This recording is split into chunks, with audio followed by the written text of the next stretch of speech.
بسم اللہ الرحمن الرحیم۔ آج ہم کتاب فارسی قواعد و انشاء کی شروعات کرنے والے ہیں۔ یہ کتاب فارسی زبان کے لیے بہت مفید ہے اور جو لوگ فارسی زبان کے شوقین ہیں ان کے لیے بہت فائدہ مند ہے، اور ساتھ ہی ساتھ درس نظامی کے درجے اولیٰ میں اکثر مدرسوں میں یہ کتاب داخل نصاب ہے۔ اس کے متعلق آپ کو چند باتیں بتا دی جائیں۔ آپ نے فارسی زبان کے قواعد کے متعلق تسہیل المصادر پڑھا ہوگا، اور پھر آپ نے فارسی کی پہلی یہ کتاب بھی آپ نے پڑھی ہوگی۔ تو اب یہ کتاب فارسی قواعد و انشاء، یہ بھی فارسی قواعد کے متعلق ہے، اور طلباء پہ کافی زور دیا گیا ہے اس میں کہ طلباء اس کتاب کو پڑھنے کے بعد فارسی بولنا، فارسی سمجھنا سیکھ جائیں۔ تو اگر آپ بھی اس کتاب کو، اس کے قواعد صحیح سے یاد کر لیتے ہیں اور مکمل اس کتاب کے اسباق آپ کے ذہن میں موجود ہوں، آپ ذہن نشیں کر لیتے ہیں، تو آپ بھی فارسی بول پائیں گے، فارسی سمجھ پائیں گے۔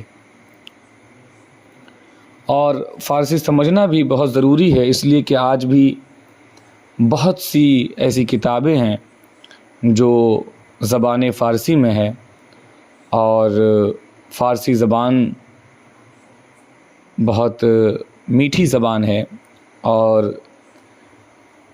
فارسی زبان حاصل کرنے کے بعد آپ بہت سی کتابوں کو پڑھیں گے جو فارسی میں ہے، اور آپ سمجھیں گے بھی۔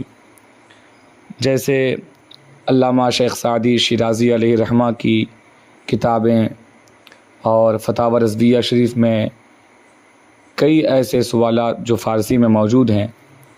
علامہ شیخ عبدالحق محدث دہلوی، اور اس کے علاوہ بہت سے مصنف حضرات ہیں جنہوں نے فارسی زبان میں کتابیں لکھی ہیں۔ تو جب آپ فارسی سمجھ لیتے ہیں، فارسی بولنا سیکھ جاتے ہیں، فارسی سمجھنا سیکھ جاتے ہیں، تو ان کتابوں کا آپ مطالعہ کر پائیں گے، پھر ان سے آپ اپنے مسائل کو حل کر پائیں گے، اور دیگر فائدے بھی آپ کو حاصل ہونے والے ہیں۔ تو فارسی قواعد سیکھنے کے لیے فارسی قواعد و انشاء یہ بہت اچھی کتاب ہے، اس لیے آپ کے نصاب میں اسے داخل کیا گیا ہے۔ تو آج ہم فارسی قواعد و انشاء کا درس نمبر 1 پڑھیں گے، جو لفظ کے بیان کے متعلق ہے۔ درس نمبر 1، لفظ۔ دیکھیں، سوال یہ ہے کہ لفظ کسے کہتے ہیں؟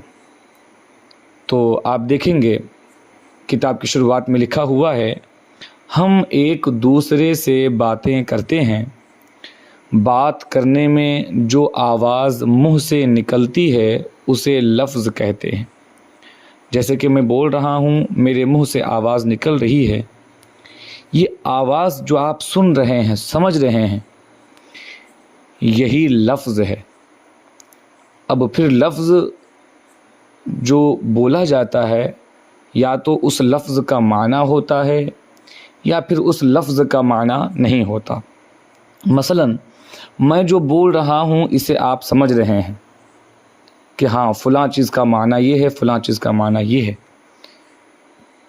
تو میں جو بول رہا ہوں وہ لفظ معنی دار ہے، اور اسے لفظ کہہ رہے ہیں، یعنی آواز جو نکال رہا ہوں میں، میرے منہ سے جو آواز نکل رہی ہے وہ لفظ ہے۔ اور یہی آواز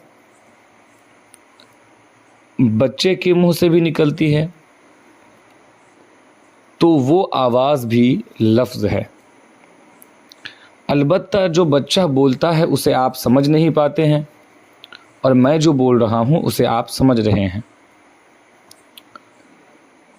مگر حاصل یہی ہے کہ جو آواز منہ سے نکلتی ہے وہی لفظ ہوتا ہے۔ تو وہ کہتے ہیں ہم ایک دوسرے سے باتیں کرتے ہیں، بات کرنے میں جو آواز منہ سے نکلتی ہے اسے لفظ کہتے ہیں. جیسے وہ، میں نے کہا وہ، تو یہ جو وہ ہے یہ لفظ ہے. میں نے کہا یہ، تو جو یہ میں نے کہا یہ لفظ ہے. میں نے کہا قلم، تو قلم یہ ایک لفظ ہے. میں نے کہا دوات، یہ ایک لفظ ہے. اس کے علاوہ میں نے کہا کتاب، یہ ایک لفظ ہے. اسی طرح میں نے کہا موبائل، یہ ایک لفظ ہے. اور میں نے کہا ٹوپی، یہ ایک لفظ ہے. لیکن انہی الفاظوں کو اگر بچہ کہے گا تو وہ بھی الفاظ ہوں گے، لیکن بچہ جو کہے گا ان الفاظوں کو آپ سمجھنے سے قاصر ہوں گے، سمجھ نہیں پائیں گے. تو وہی بات آگے آ رہی ہے. وہ کہتے ہیں ہم ایک دوسرے سے باتیں کرتے ہیں، بات کرنے میں جو آواز منہ سے نکلتی ہے اسے لفظ کہتے ہیں. جیسے وہ، یہ، قلم، دوات.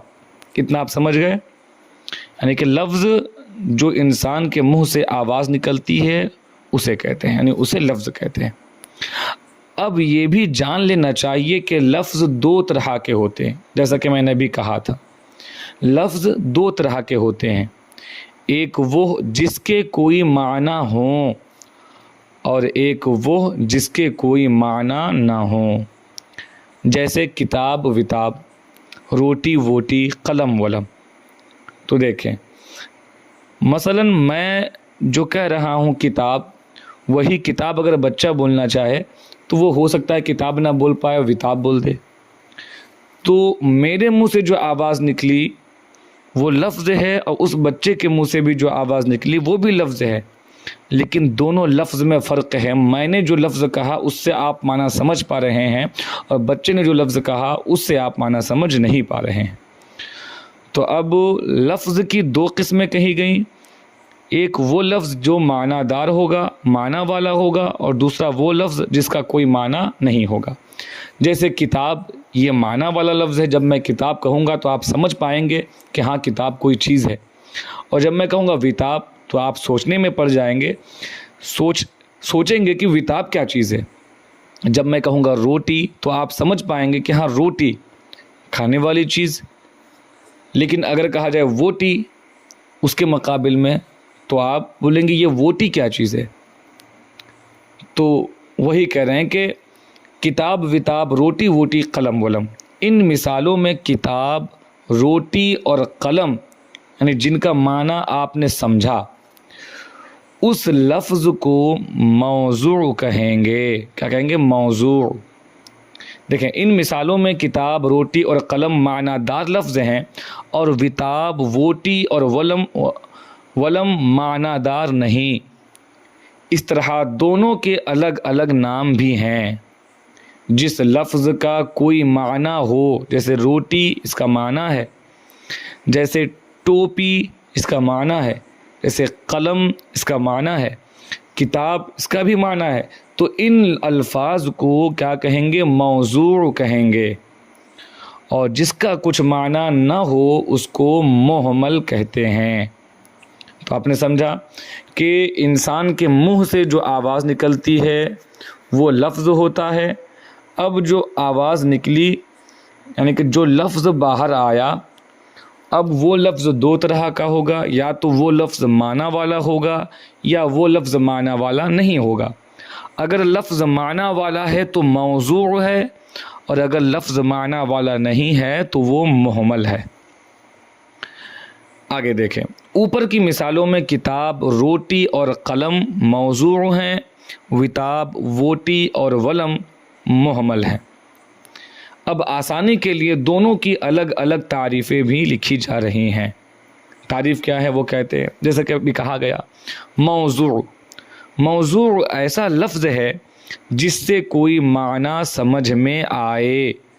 جیسے فارسی میں خامہ، خامہ کا معنی قلم بھی ہوتا ہے، پینسل بھی ہوتا ہے. جیسے فارسی میں خامہ یعنی قلم. رفتن معنی جانا. تو دیکھیں جب خامہ کہا گیا تو آپ نے اس سے قلم سمجھا، جب رفتن کہا گیا تو آپ نے اس سے معنی جانا سمجھا. یہ موضوع کی تعریف ہوگی۔ موضوع ایسا لفظ ہے جس سے کوئی معنی سمجھ میں آئے۔ اب لفظ کی دوسری قسم یعنی محمل۔ محمل ایسا لفظ ہے جس سے کوئی معنی سمجھ میں نہ آئے، جیسے فارسی میں ممم مسوگی، اب کیا سمجھیں گے اس سے آپ؟ یعنی کہ اوپر اردو کی مثال آپ لے لیں، ولم، ووٹی، وتاب، وانی، ہے نا؟ تو جس لفظ کا معنی نہیں ہوگا اسے محمل کہیں گے۔ اب آگے پھر موضوع لفظ کی قسمیں بیان کی جائیں گی۔ یہاں درس نمبر 1 مکمل ہوتا ہے۔ درس نمبر 2 جو ہے وہ لفظ جو معنی والا ہوتا ہے، پھر اس کی 2 قسمیں نکلیں گی، ایک مفرد ہوگا اور دوسرا مرکب ہوگا، وہ انشاءاللہ درس نمبر 2 میں ہم پڑھیں گے۔